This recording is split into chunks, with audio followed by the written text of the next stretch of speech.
What if pain isn't the problem, but actually the pathway back to you? You're listening to The Leadership Wound, From Pain to Permission. I'm Amanda Rohr, your host and founder of Authentically You, coaching for embodied spiritual living and leading. This is where we get honest about the real cost of leadership, the burnout, the pretending, the rejection, and the return to your authentic self. Because this isn't about performance, it's about permission. Welcome to the leader you've always been.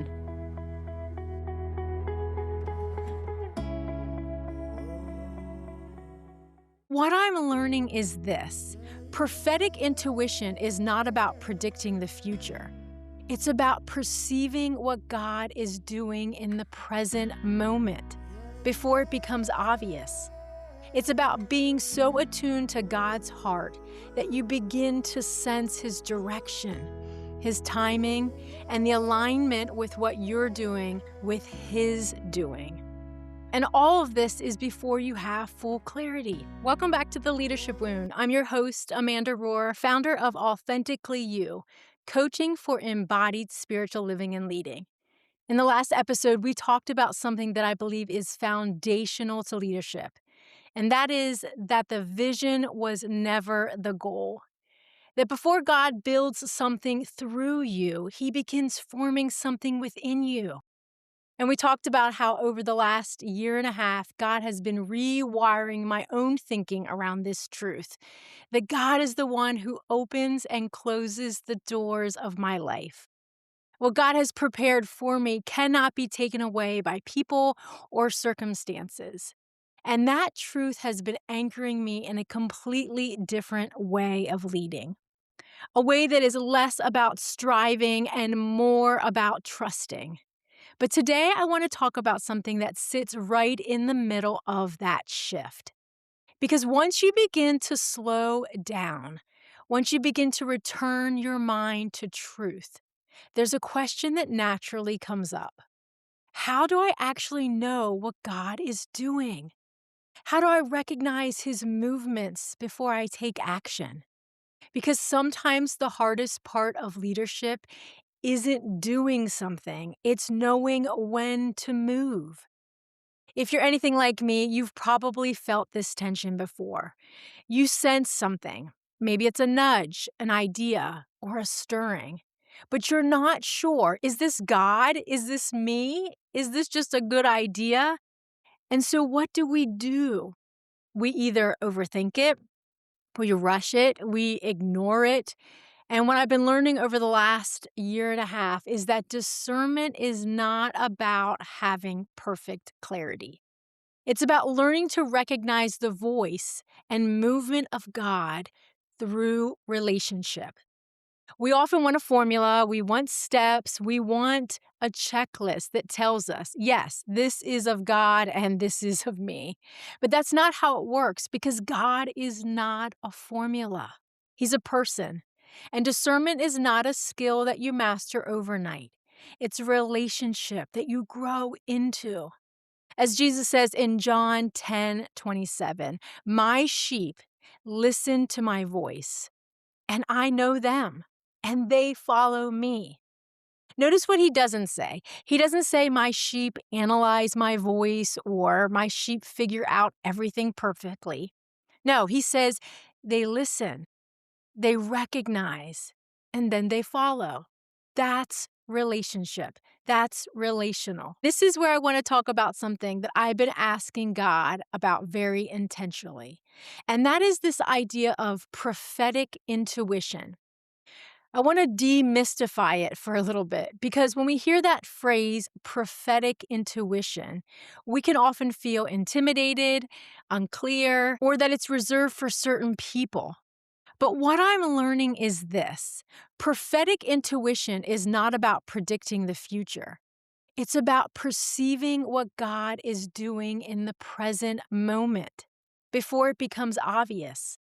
It's about being so attuned to God's heart that you begin to sense His direction, His timing, and the alignment with what you're doing with His doing. And all of this is before you have full clarity. I can see this more clearly now when I look back. Hindsight is always 2020. When I think about the beginning of this vision, at that time, I didn't have language for it. I had some sort of internal sense, maybe a quiet conviction. It wasn't loud, it wasn't overwhelming, it wasn't staring me right in the face. It was steady. And what I've come to realize is that God often speaks in this way, not through pressure, but through peaceful persistence in the same direction. A thought that keeps returning, or maybe an idea that doesn't leave you, a sense that continues to deepen over time. And this is where, from episode 1, we connect in today, because discernment is not separate from formation. It grows out of it. The more you pause and return your thoughts to the truth of God, the more you spend time in His presence, the more familiar His voice becomes. Not because it gets louder, but because you actually become more attuned to it. It's like learning to recognize someone's voice in a crowded room. At first, everything sounds the same, but over time, you can pick it out instantly. Again, I want to make this practical because in that in-between season, I wasn't just waiting passively. I was practicing. I was practicing the practice of sitting before God daily, journaling what I sensed the Lord was saying, paying attention to what stayed or what faded away. I began to notice when I felt at peace or when I felt this overwhelming pressure. And something really important came out of that. Not every thought needs to be acted on. I used to think that every thought that I had meant I needed to act on it. But instead, I now know all I need to do is notice it. Is this of God? Is this of me? Do I let it pass through me? Or do I ruminate on it and let it grow and get deeper? And this became one of the clearest indicators for me. Do I feel the sense of God's peace, or do I feel pressure? While pressure often sounds like you need to figure this out now, you're going to miss it. You need to make this happen. But when God is stirring, there's this sense of peace, of calmness, of I don't need to rush into it. I don't have to make it happen. And this is where that thought that God had been rewiring in me became so important. Because when I felt urgency or the pressure to move too quickly, I then knew it was time to return to that thought, that God is the one who opens and closes the doors of my life. No one or no circumstance can open or close what He has already ordained or prepared for me. And what that did for me is it removed the fear of missing out. Because if God is truly leading, I can trust that He will make the way clear to me in His own timing. And I want to pause here and invite us all into something, because many who are listening right now might be sensing something. They may be sensing there's a next step to take, or there's an internal shift that's going on, or a course correction that needs to be made. And maybe you're asking, what should I do? I'm at the crossroads. What should I do? But maybe the better question is, what am I sensing?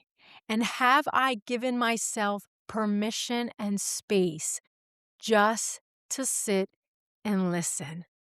Discernment doesn't grow in a hurry. It grows in attention. It grows when we give attention to it. And in the next episode, we're going to look at the story in Scripture that has been incredibly meaningful to me in this season. And that's the story of Mary of Bethany and her alabaster jar. Because she gives a picture of what it looks like to perceive internally what God is doing before everyone else understands, and then to respond with courage and alignment in a peaceful, action-filled way. Be sure to tune in to next episode as we go deeper into that. And if you're ready to stop performing and start leading authentically, hit the subscribe button so you never miss an episode. You can also follow me on Instagram, Facebook, and at my website, authenticleadershipcollective.com, for more inspiration and resources. If you're interested in finding out a little bit more about my new venture, go ahead and check out that website, which is thereclamationboutique.com. And if this episode resonated with you, I'd love for you to share it with someone who's in their own season of discernment. Until next time, lead like you. If you've been sensing you're ready for the next step, more clarity, more living and leading with peace and freedom, then start here. Download your free Authentic Leadership Starter Bundle at AuthenticLeadershipCollective.com, including 10 traps that keep leaders stuck, an 8-minute morning meditation to reconnect with God, plus practical tools to realign with your true self. And if you want support turning this into real lived change so you can live and lead like you, book a free call with me so you can begin today living and leading authentically.